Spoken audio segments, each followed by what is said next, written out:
नमस्कार दोस्तों, दरोड़ा the vision YouTube channel पर आप सभी का स्वागत है। मैं इसके सैनी। आइए हम सभी लोग देखते हैं कि आगामी दिसंबर में जो आपके पेपर होने वाले हैं, उसमें एसएसटी में ज्योग्राफी के क्वेश्चन कैसे पूछते हैं, उस क्वेश्चन पर हम लोग डिस्कशन करते हैं। ज्योग्राफी का क्वेश्चन है यहाँ पे, निम्नलिखित परतों में वायुमंडल की कौन सी परत में उल्का पिंड जल जाते हैं। देखो, ये पृथ्वी है, यह कहलाती है ट्रोपोस्फियर, क्षोभ मंडल। इसको कहते हैं समताप मंडल, इसे कहते हैं मध्य मंडल, इसे कहते हैं बाह्य मंडल, इसे आयन मंडल भी कहते हैं, और इसका नाम है बहिर्मंडल। ये 5 मंडल होते हैं। तो उल्का पिंड जो आता है वो इधर से आता है, यहां से उल्का पिंड आएगा। तो उल्का पिंड जो ऐसे ऐसे आते हैं, तो वायुमंडल के घर्षण बल के कारण इधर क्या लगेगा, फ्रिक्शनल फोर्स लगेगा। घर्षण बल के कारण क्या होता है, यह मध्य मंडल में आकर जल जाता है, जिसे कहते हैं मीजोस्फीयर। मीजोस्फीयर में यह मध्य मंडल में आकर के क्या होता है, जल जाता है, मीजोस्फीयर में जल जाता है। तो आपका क्वेश्चन मिला कि उल्का पिंड जो आता है वो कहाँ आता है, मीजोस्फीयर में आकर के जल जाता है। कभी कभी एक पूछता है, एक रॉकेट, और रॉकेट जो है वायुमंडल से पृथ्वी की ओर आ रहा है, तो कौन से मंडल का सही क्रम लिखिए। जो मंडल होता है उस मंडल का सही क्रम लिखना है, यानी ऊपर से नीचे की ओर लिखना है। तो पहले बहिर्मंडल, बाह्यमंडल, मध्यमंडल और समतापमंडल। और फिर कहेगा यहां से रॉकेट उड़ाया जा रहा है। अगर यहां से रॉकेट छोड़ा है तो कौन सा मंडल क्रमशः पार करेगा, क्षोभ मंडल, समताप मंडल, मध्यमंडल, बाह्यमंडल और बहिर्मंडल। तो इसका जो आपको आंसर आएगा, मीजोस्फीयर आएगा।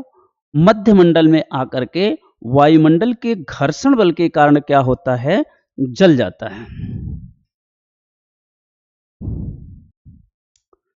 मध्य मंडल, देखो यहां पे कुछ फैक्ट है।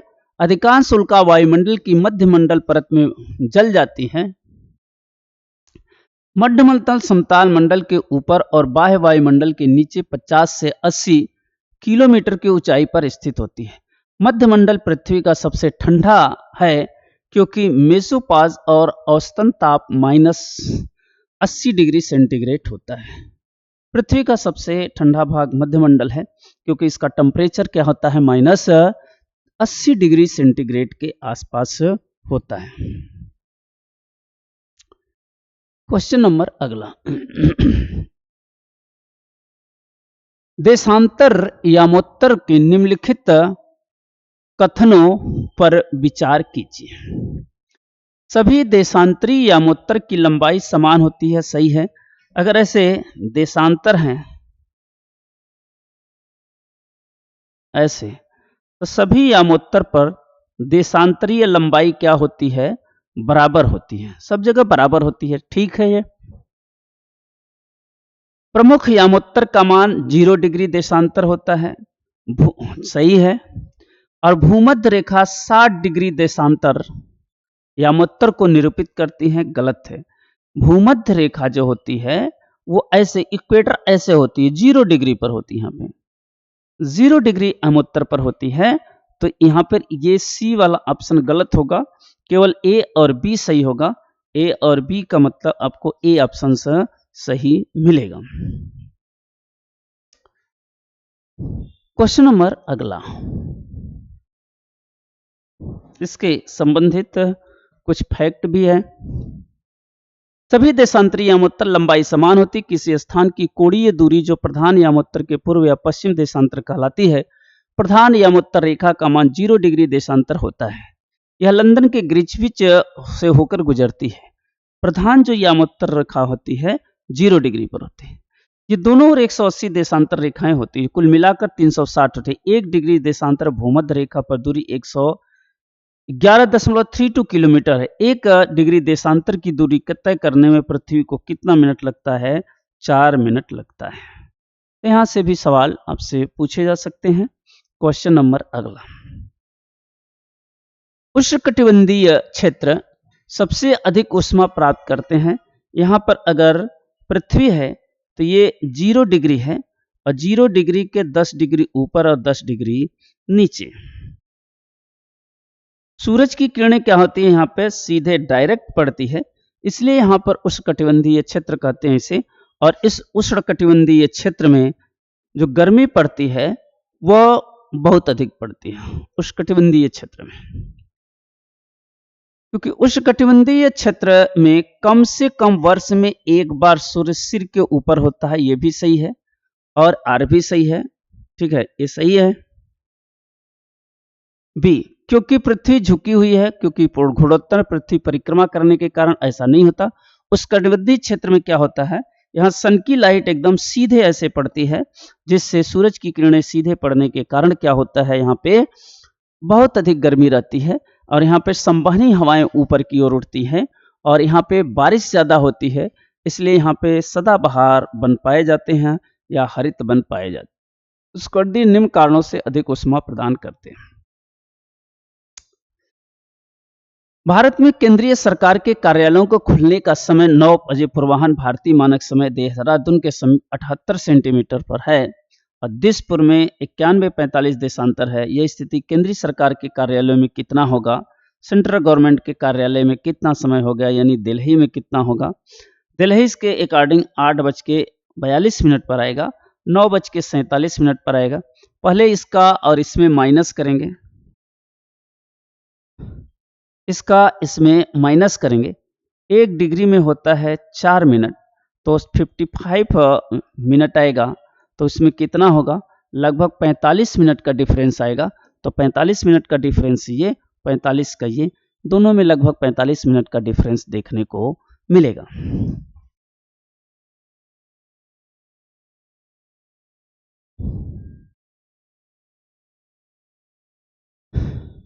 कौन से सर स्वर्णिम चतुर्भुज, देखो स्वर्णिम चतुर्भुज जो मार्ग है यह इंडिया के चारों महानगरों को जोड़ने का एक प्लान है। चारों महानगर यहाँ पे मुंबई है, यहाँ पे कोलकाता है, यहाँ पे चेन्नई है और यहाँ पे दिल्ली है। इन चारों महानगरों को जोड़ने का एक प्लान को स्वर्णिम चतुर्भुज योजना कहते हैं। यह स्वर्णिम चतुर्भुज योजना इन चारों महानगरों को जोड़ने का एक प्लान है, जिसमें दिल्ली, मुंबई, चेन्नई और कोलकाता 4 महानगरों को जोड़ने का एक प्लान जो है स्वर्णिम चतुर्भुज योजना के नाम से जाना जाता है। स्वर्णिम चतुर्भुज परियोजना की शुरुआत 2001 में देश के 4 महानगरों दिल्ली, मुंबई, कोलकाता, चेन्नई को 4 लेन वाले राजमार्गों से जोड़ने वाली द्रुतगामी राष्ट्रीय परियोजना है। यह परियोजना 2012 में पूर्ण हुई। 2001 से चल करके 2012 में पूर्ण होने वाली जो है यह योजना है। क्वेश्चन नंबर अगला, नेक्स्ट क्वेश्चन हम लोग देखते हैं। क्वेश्चन नंबर हम लोग अगला देखते हैं, यहां पे है अंतर्जनित बल एंडोगेनिक फोर्स कभी कभी आकस्मिक गति से उत्पन्न करते हैं। सही है। भूकंप और ज्वालामुखी जैसे आकस्मिक गतियां कारण पृथ्वी की सतह पर अत्यधिक हानि होती है। यह भी सही है। जो भूकंप और ज्वालामुखी हैं जिसकी आकस्मिक गति हो किसके कारण होती है? इसे अंतर्जनिक बल के कारण होती है। इसलिए इसका ए सही होगा, ए और आर दोनों सही होगा और आर ए की व्याख्या भी करेगा। अंतर्जनित बल एंडोजेनिक फोर्स कभी कभी आकस्मिक गतिविधि उत्पन्न करते हैं। अंतर्जनिक बल ने आंतरिक बल है जो पृथ्वी के आंतरिक भाग में अपनी शक्तियां प्राप्त करते हैं। पृथ्वी के आंतरिक भाग में कार्य करने वाले बलों को अंतर्जात बल कहा जाता है। मुख्य रूप से भूमि निर्माण करने वाले बल हैं। अंतर्जनित बल भूकंप, ज्वालामुखी जैसे अचानक गतियां उत्पन्न करते हैं। इससे पृथ्वी की सतह की अत्यधिक हानि होती है। पृथ्वी की सतह पर कार्य करने वाले बलों को बहिर्जात बल कहते हैं।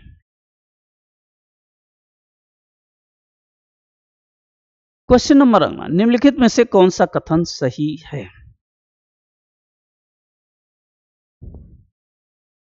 क्षोभ मंडल, इसमें ओजोन गैस पाई जाती है, गलत है। यहां पे अगर आप देखेंगे, अभी बताए थे, यह क्षोभ मंडल है, यह समताप मंडल है,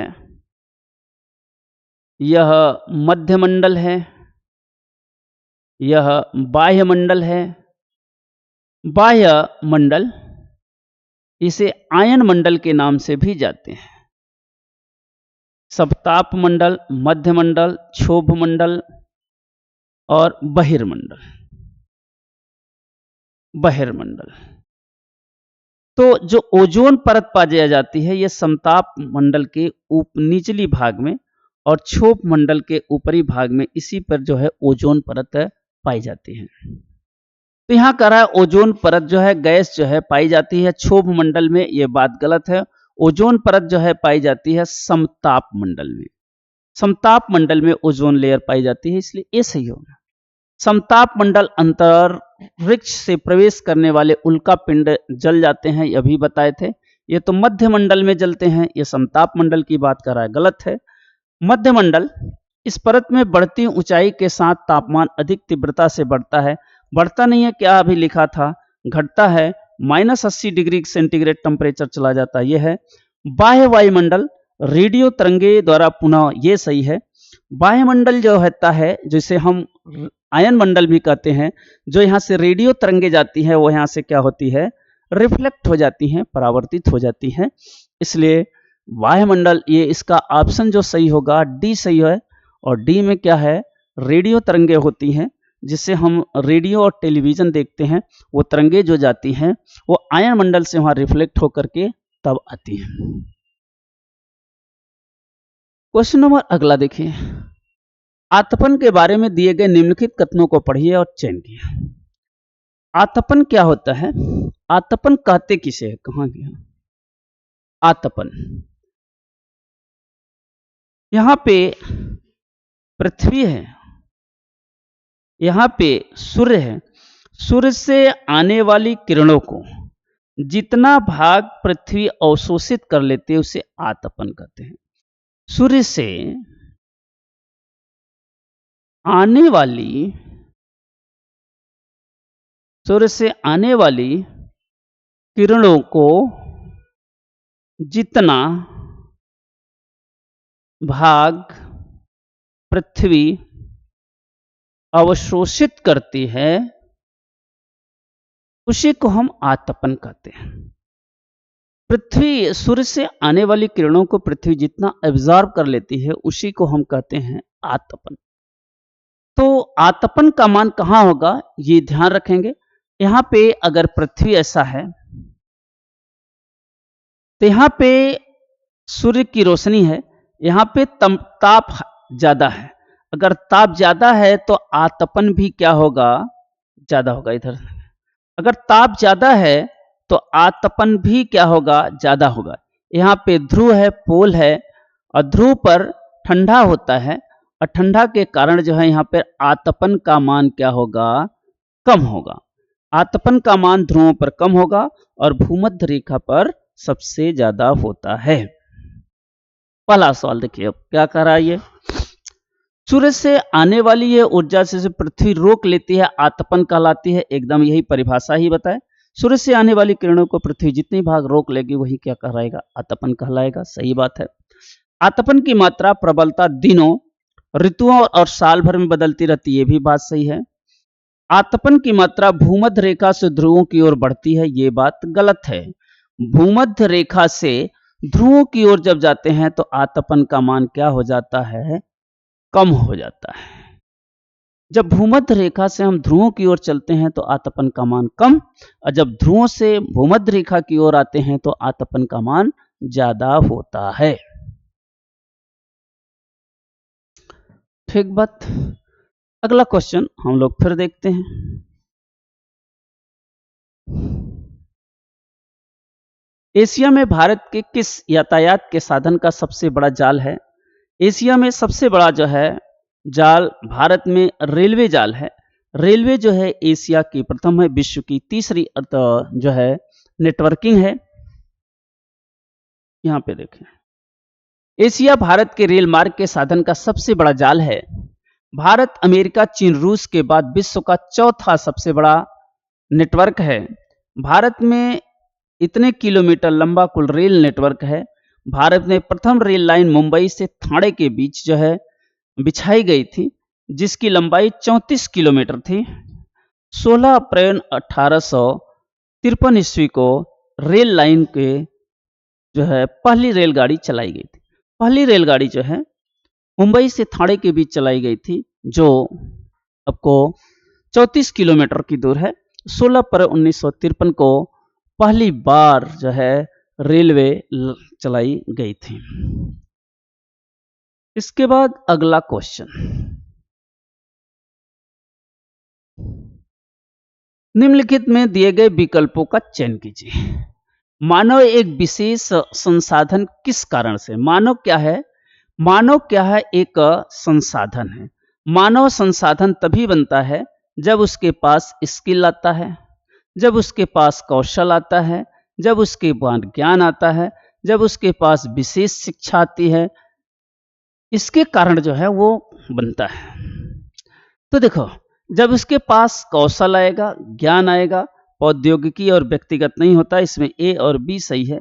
इसमें केवल ए और बी सही है। जो कौशल होगा वही बालक क्या हो करेगा? संसाधन के रूप में होगा। संसाधन का मतलब यह है कि बालक जो है अपने माँ बाप के लिए संसाधन है। जब माँ बाप बूढ़ा हो जाएंगे तो बालक क्या करेगा? उसे चलने में और खाने में, पीने में, उसकी सेवा में उपयोग में आएगा। उसी को हम संसाधन के नाम से जानते हैं।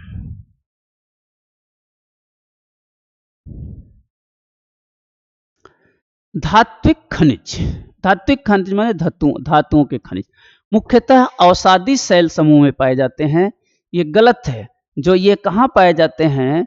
ये आग्नेय चट्टान में पाए जाते हैं। यह आग्नेय चट्टान में पाए जाते हैं। यहाँ पर अवसादी दिया है, गलत दिया है। खनिज ईंधन जैसे कोयला, पेट्रोल अवसादी स्तर में पाए जाते हैं। ये तो बात सही है। ए गलत है और आर सही है। बी सही है, ए गलत है। ए गलत है, बी सही है। ए गलत है और बी सही है। इसका आप डी ऑप्शन आएगा। ए गलत है और बी सही है। क्वेश्चन नंबर अगला,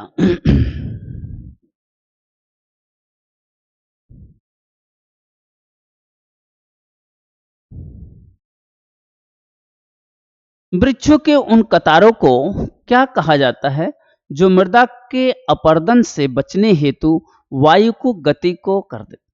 ऐसे पेड़ लगाए जाते हैं, ऐसे ट्री लगाए जाते हैं। ट्री पेड़ है जो आने वाले हवा के को क्या करते हैं? रोक लेते हैं। तो इसको क्या कहा जाता है? Intercropping, shelter belt. बेल्ट माने आश्रय पट्टी। ये एक प्रकार की पट्टी है, बेल्ट है, जिससे आने वाली हवाओं को क्या करता है? रोक लेता है। तो इसका ऑप्शन आएगा B, shelter belt. Question number अगला, वृक्ष की उन कतारों को आश्रय पट्टी कहा जाता है जो मृदा को अपरदन से बचाने हेतु वायु की गति को रोकने के लिए लगाई जाती है। इसका उपयोग कृषि भूमि, भवन, पशुओं को हवा की मिट्टी के टकराव के बचाने के लिए किया जाता है। इस तरह से आपको हम लोगों ने कुछ सवाल को जो ज्योग्राफी से रिलेटेड हैं, इसी टाइप के क्वेश्चन आपको आते हैं और इसी तरह से आप तैयारी करते रहिए और निश्चित ही सफल होंगे। धन्यवाद।